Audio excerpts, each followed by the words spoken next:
the arts have helped grounded me in my transitions through life. Imagine you are at the train station and after the English announcement, you'd hear 2 other languages.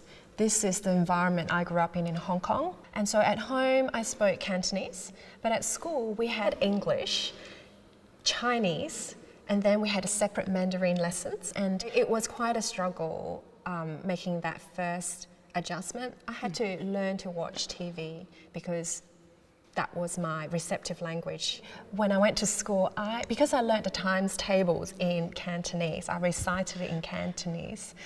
So every time I do maths, I have to recite it in Cantonese and then translate the answer to write it down.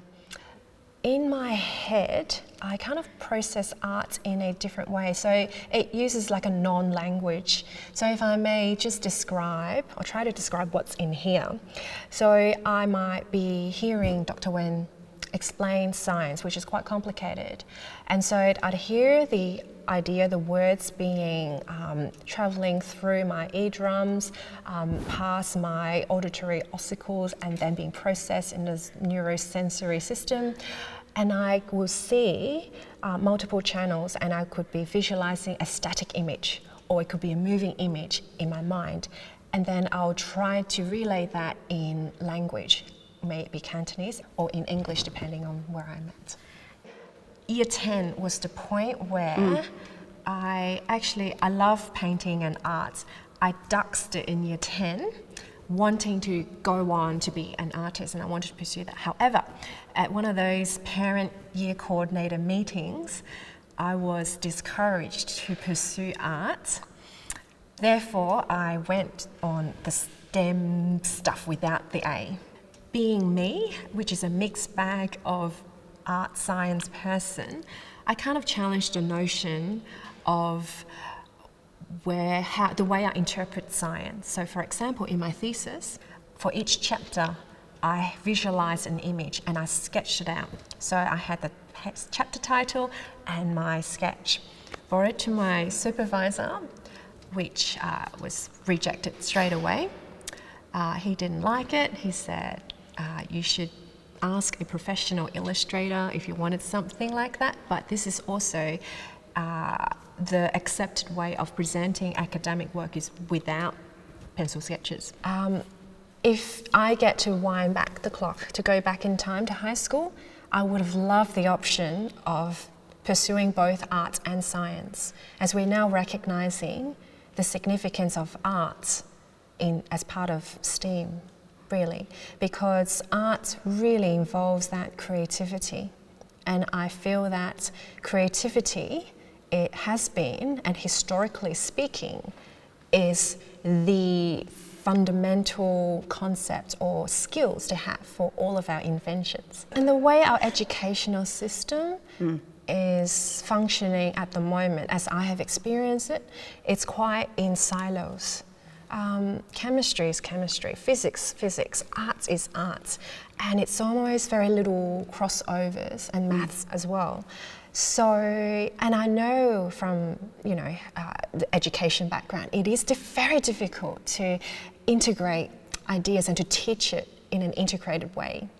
And so I think this is probably the next challenge, because STEM or even STEAM is a national priority going forward.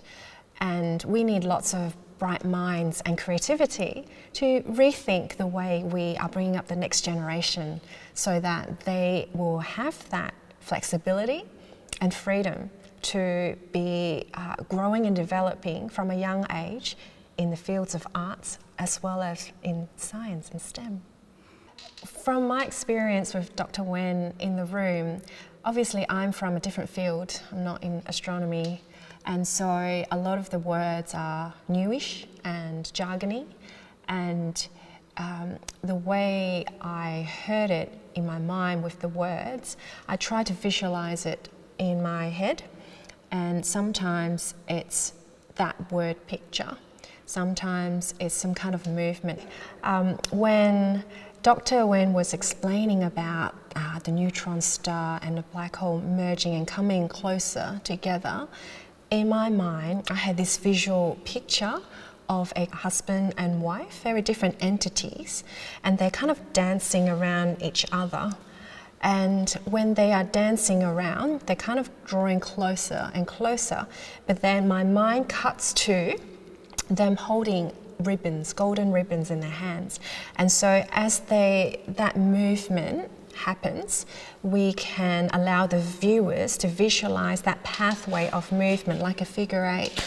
And so in that, it kind of describes that pathway, and the intensity comes in that final climax, if you like, of two joining bodies together to create that flash. Because we were using Mandarin and Cantonese, which is my cultural heritage, and I've never done that before because I've learnt science mostly in Australia. So it was a very unique experience through the StoryBursts program, which I really loved.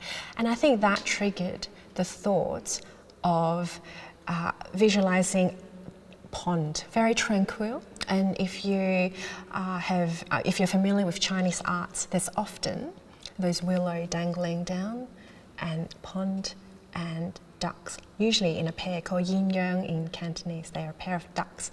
And if there's any movements in the ducks, that will form little ripples that will kind of flow outwards from where the action is happening. That was kind of the visual image. I saw a pond, and because it's gravitational waves, we're talking about the rippling effects that we can see from Earth. To me, Earth is ground, and the Chinese character of Earth, which is Dei Kao, or in Mandarin is Di Qiu, the Di, which is ground, has that element, the soil on one side, and that togetherness on the other side. And if you took away the soil and added a splash of water, that changes the character to pond. And that leads, in my mind, to that rippling effects of the gravitational waves we can detect from Earth, and that impact in society, a footprint in that fabric of space-time.